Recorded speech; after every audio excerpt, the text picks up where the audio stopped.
আপনি বলতে পারবেন এটা কোথায়? ও, এই দিদির বাড়িতে এসেছেন? সোজা গিয়ে বাঁদিকে। ধন্যবাদ, এসো মা। কেন এত তাড়া কিসের? যেতে হবে ব্যাস। আচ্ছা, আসো মা, এটাই মনে হচ্ছে। এক মিনিট।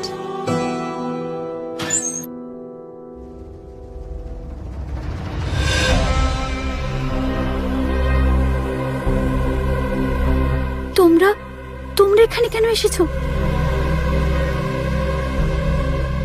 কে এসেছে? ওই বেবি সেলস ওম্যান।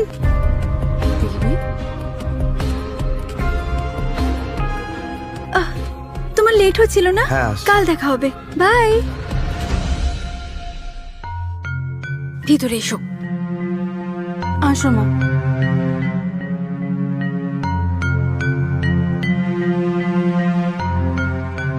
এটা তোর বয়ফ্রেন্ড ছিল ঈশা?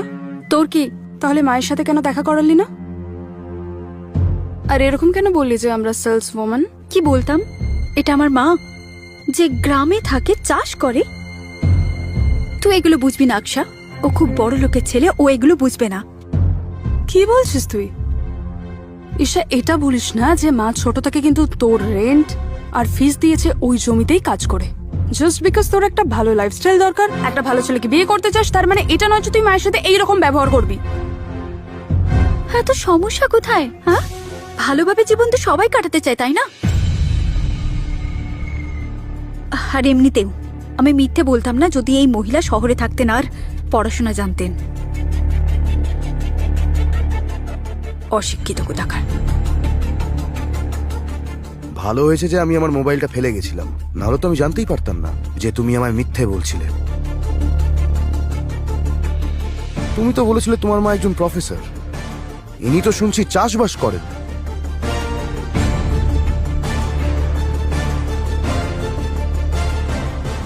আর হ্যাঁ, তোমার সাথে ব্রেকআপ করছি।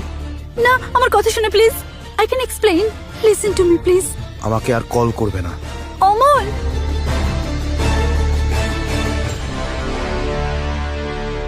দেখলি কি হলো তোর কারণে? খুব বড় লোকের একটা ছেলে আমার থেকে হাত ছাড়া হলো। আর তোমরা এখানে এলে কেন? গ্রামে কি বন্যা হয়ে গেছে যে সবকিছু নিয়ে এখানে চলে এসছো? মাথা খারাপ করে দেয়। সবকিছু শেষ হয়ে গেল, কি করবো? ঈশা, তুই কেন টেনশন করছিস? তুই তো পড়াশোনা জানিস, গ্র্যাজুয়েট একটা মেয়ে, তোর কাছে জবও রয়েছে। আমিও তো চলে এসেছি তোকে সাহায্য করার জন্য। আমরা একটা ভালো জীবন কাটাবো, তুই টেনশন করিস না। Just shut up.